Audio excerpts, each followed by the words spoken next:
Shalom, puji nama Tuhan.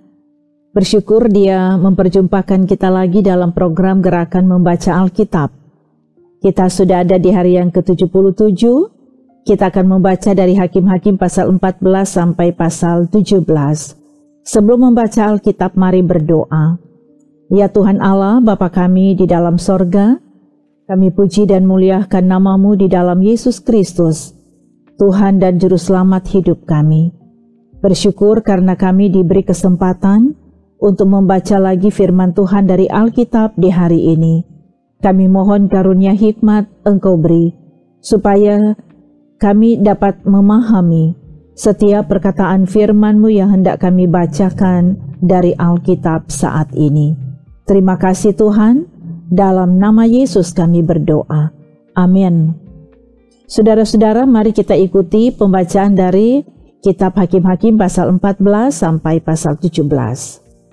Simson pergi ke Timna dan di situ ia melihat seorang gadis Filistin. Ia pulang dan memberitahukan kepada ayahnya dan ibunya, "Di Timna, aku melihat seorang gadis Filistin. Tolong, ambillah dia menjadi istriku." Tetapi ayahnya dan ibunya berkata kepadanya, "Tidak adakah di antara anak-anak perempuan sanak saudaramu atau di antara seluruh bangsa kita seorang perempuan, sehingga engkau pergi mengambil istri dari orang Filistin, orang-orang yang tidak bersunat itu?" Tetapi jawab Simson kepada ayahnya, "Ambillah dia bagiku, sebab dia kusukai." Tetapi ayahnya dan ibunya tidak tahu bahwa hal itu daripada Tuhan asalnya, sebab memang Simson harus mencari gara-gara terhadap orang Filistin, karena pada masa itu orang Filistin menguasai orang Israel. Lalu pergilah Simson beserta ayahnya dan ibunya ke Timna. Ketika mereka sampai ke kebun-kebun anggur di Timna, maka seekor singa muda mendatangi Simson dengan mengaum. Pada waktu itu berkuasalah roh Tuhan atas dia, sehingga singa itu dicabiknya seperti orang mencabik anak kambing tanpa apa-apa di tangannya. Tetapi tidak diceritakannya kepada ayahnya atau ibunya apa yang dilakukannya itu. Maka pergilah ia ke sana, lalu bercakap-cakap dengan perempuan itu, sebab Simson suka kepadanya. Setelah beberapa waktu kembalilah ia ke sana untuk kawin dengan perempuan itu. Dan ketika ia menyimpang dari jalan untuk melihat bangkai singa itu, tampaklah ada kawanan lebah pada kerangka singa itu dan juga madu. Dikeruknya madu itu ke dalam tangannya dan sambil memakannya, ia berjalan terus. Kemudian pergilah ia kepada ayahnya dan ibunya dan memberikannya juga kepada mereka, lalu mereka memakannya. Tetapi tidak diceritakannya kepada mereka bahwa madu itu dikeruknya dari kerangka singa. Ketika ayahnya pergi kepada perempuan itu, Simson mengadakan perjamuan di sana, sebab demikianlah biasanya dilakukan orang-orang muda. Ketika mereka melihat dia, dipilihlah 30 orang kawan untuk menemani dia. Kata Simson kepada mereka, "Aku mau mengatakan suatu teka-teki kepada kamu. Jika kamu dapat memberi jawabnya yang tepat kepadaku dalam 7 hari selama perjamuan ini berlangsung dan menebaknya, maka aku akan memberikan kepadamu 30 pakaian lenan dan 30 pakaian kebesaran. Tetapi jika kamu tidak dapat memberi jawabnya kepadaku, maka kamulah yang harus memberikan 30 pakaian dalam dan 30 pakaian kebesaran kepadaku." Kata mereka kepadanya, "Katakanlah teka-tekimu itu supaya kami dengar." Lalu katanya kepada mereka, "Dari yang makan keluar makanan, dari yang kuat keluar manisan." Ada 3 hari lamanya mereka tidak dapat memberi jawab teka-teki itu. Pada hari ke-7 berkatalah mereka kepada istri Simson, "Bujuklah suamimu, supaya diberitahukannya kepada kami jawab teka-teki itu, kalau tidak, kami akan membakar engkau beserta seisi rumah ayahmu. Apakah engkau mengundang kami untuk membuat kami menjadi miskin? Tidak, bukan?" Lalu menangislah istri Simson itu sambil memeluk Simson, katanya, "Engkau benci saja kepadaku dan tidak cinta kepadaku. Suatu teka-teki kau katakan kepada orang-orang sebangsaku, tetapi jawabnya tidak kau beritahukan kepadaku." Sautnya kepadanya, "Sedangkan kepada ayahku dan ibuku tidak kuberitahukan, masakan kepada engkau akan kuberitahukan?" Tetapi istrinya itu menangis di sampingnya selama 7 hari mereka mengadakan perjamuan itu. Pada hari yang 7 diberitahukannya kepadanya, karena ia merengek-rengek kepadanya. Kemudian perempuan itu memberitahukan jawab teka-teki itu kepada orang-orang sebangsanya. Lalu pada hari yang 7 itu sebelum matahari terbenam, berkatalah orang-orang kota itu kepadanya, "Apakah yang lebih manis daripada madu? Apakah yang lebih kuat daripada singa?" Sautnya kepada mereka, "Kalau kamu tidak membajak dengan lembu betinaku, pasti kamu tidak menebak teka-tekiku." Maka berkuasalah roh Tuhan atas dia. Lalu pergilah ia ke Askelon, dan dibunuhnya 30 orang di sana. Diambilnya pakaian mereka dan diberikannya pakaian-pakaian kebesaran itu kepada orang-orang yang dapat memberi jawab teka-teki itu. Tetapi amarahnya masih juga bernyala-nyala, lalu pulanglah ia ke rumah ayahnya. Maka diberikanlah istri Simson itu kepada kawannya bekas pengiringnya. Beberapa waktu kemudian, dalam musim menuai gandum, pergilah Simson mengunjungi istrinya dengan membawa seekor anak kambing, serta berkata, "Aku mau ke kamar mendapatkan istriku." Tetapi ayah perempuan itu tidak membiarkan dia masuk. Kata ayah perempuan itu, "Aku telah menyangka bahwa engkau benci sama sekali kepadanya, sebab itu aku memberikannya kepada kawanmu. Bukankah adiknya lebih cantik daripadanya? Baiklah kau ambil itu bagimu sebagai gantinya." Lalu kata Simson kepadanya, "Sekali ini aku tidak bersalah terhadap orang Filistin, apabila aku mendatangkan celaka kepada mereka." Maka pergilah Simson, ditangkapnya 300 anjing hutan, diambilnya obor, diikatnya ekor dengan ekor, dan ditaruhnya sebuah obor di antara tiap-tiap 2 ekor. Kemudian dinyalakannya obor itu, dan dilepaskannya anjing-anjing hutan itu ke gandum yang belum dituai kepunyaan orang Filistin, sehingga terbakarlah tumpukan-tumpukan gandum dan gandum yang belum dituai dan kebun-kebun pohon zaitun. Berkatalah orang Filistin, "Siapakah yang melakukan ini?" Orang menjawab, "Simson, menantu orang Timna itu, sebab orang itu telah mengambil istri Simson dan memberikannya kepada kawannya." Kemudian pergilah orang Filistin ke sana dan membakar perempuan itu beserta ayahnya. Lalu berkatalah Simson kepada mereka, "Jika kamu berbuat demikian, sesungguhnya aku takkan berhenti sebelum aku membalaskannya kepada kamu." Dan dengan pukulan yang hebat, ia meremukkan tulang-tulang mereka. Lalu pergilah ia dan tinggal dalam gua di bukit batu Etam. Lalu majulah orang Filistin dan berkemah di daerah Yehuda serta memencar ke Lehi. Berkatalah orang-orang Yehuda, "Mengapa kamu maju menyerang kami?" Lalu jawab mereka, "Kami maju untuk mengikat Simson dan memperlakukan dia seperti dia memperlakukan kami." Kemudian turunlah 3.000 orang dari suku Yehuda ke gua di gunung batu Etam dan berkata kepada Simson, "Tidakkah kau ketahui bahwa orang Filistin berkuasa atas kita? Apakah juga yang telah kau perbuat terhadap kami?" Tetapi jawabnya kepada mereka, "Seperti mereka memperlakukan aku, demikianlah aku memperlakukan mereka." Kata mereka kepadanya, "Kami datang ke sini untuk mengikat dan menyerahkan engkau ke dalam tangan orang Filistin." Tetapi jawab Simson kepada mereka, "Bersumpahlah kepadaku bahwa kamu sendiri tidak akan menyerang aku." Lalu kata mereka kepadanya, "Tidak, kami hanya mau mengikat engkau dan menyerahkan engkau ke dalam tangan mereka, tetapi membunuh engkau kami tidak mau." Maka mereka mengikat dia dengan 2 tali baru dan membawa dia dari bukit batu itu.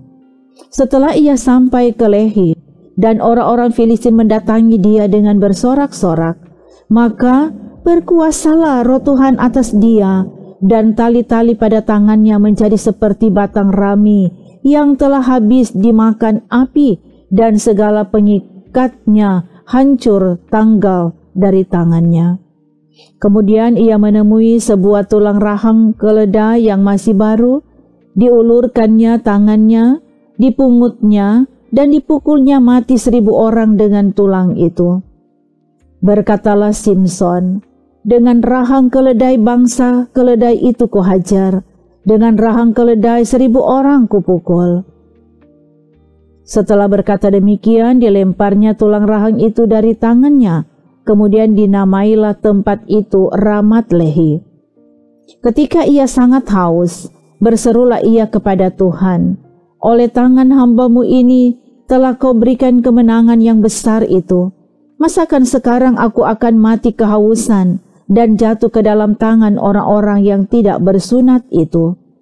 Kemudian Allah membelah liang batu yang di Lehi itu, dan keluarlah air dari situ. Ia minum lalu menjadi kuat dan segar kembali. Sebab itu dinamailah mata air itu mata air penyeru, yang sampai sekarang masih ada di Lehi. Ia memerintah sebagai hakim atas orang Israel dalam zaman orang Filistin 20 tahun lamanya. Pada suatu kali ketika Simson pergi ke Gaza, dilihatnya di sana seorang perempuan sundal lalu menghampiri dia.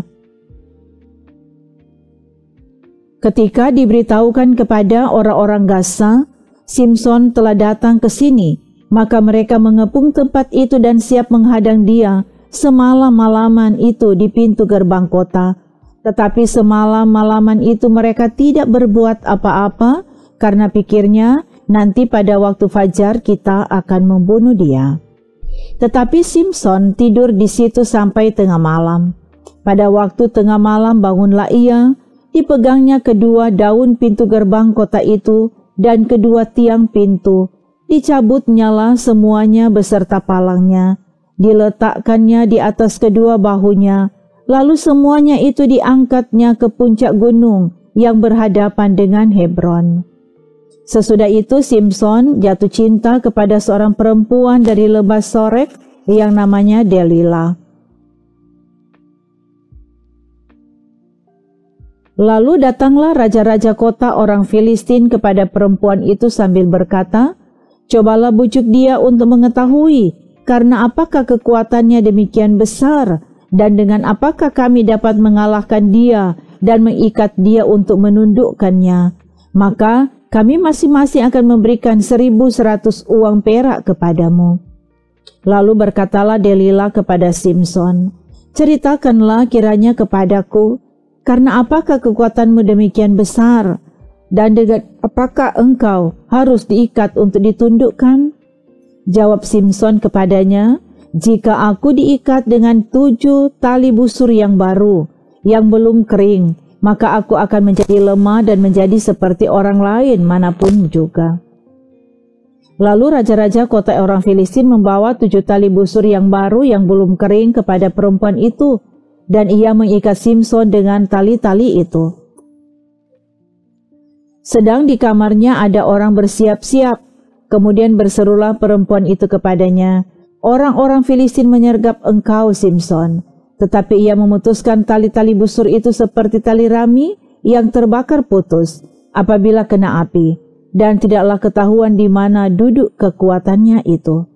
Kemudian berkatalah Delila kepada Simson, "Sesungguhnya engkau telah mempermain-mainkan dan membohongi aku.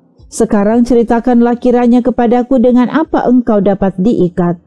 Jawabnya kepadanya, "Jika aku diikat erat-erat dengan tali baru yang belum terpakai untuk pekerjaan apapun, maka aku akan menjadi lemah dan menjadi seperti orang lain manapun juga."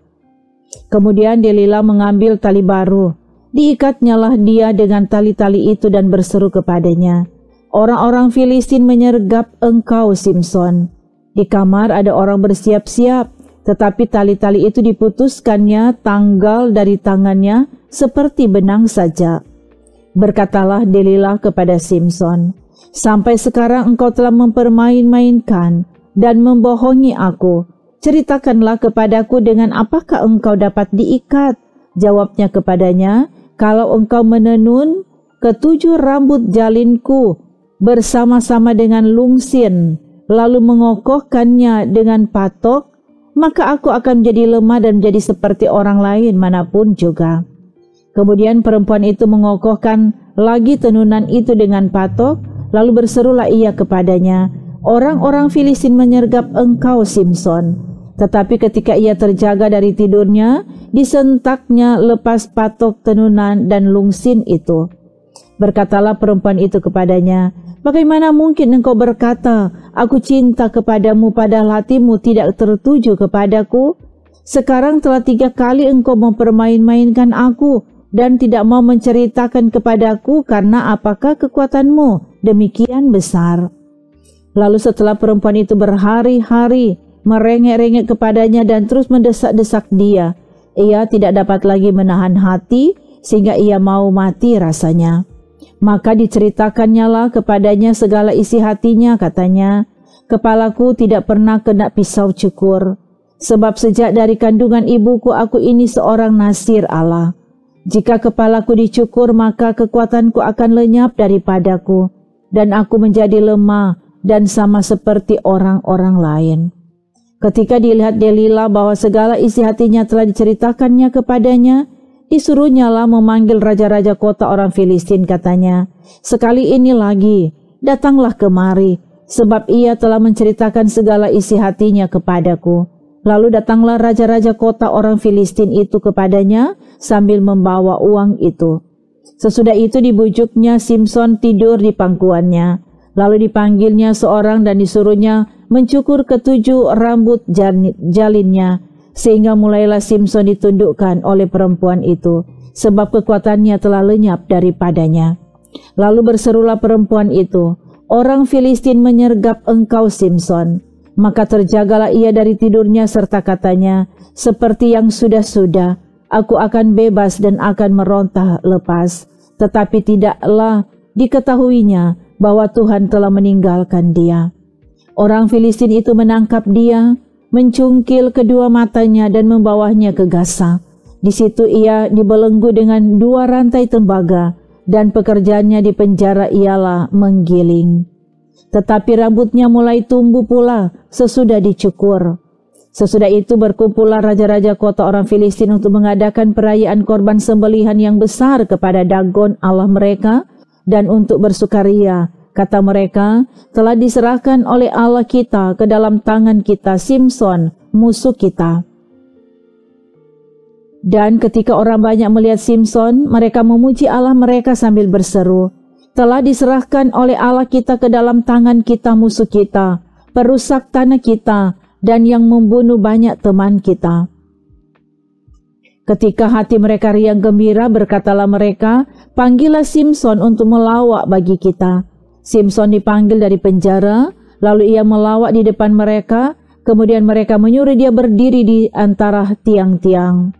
Berkatalah Simson kepada anak yang menuntut dia, "Lepaskan aku dan biarkanlah aku meraba-raba tiang-tiang penyangga rumah ini, supaya aku dapat bersandar padanya."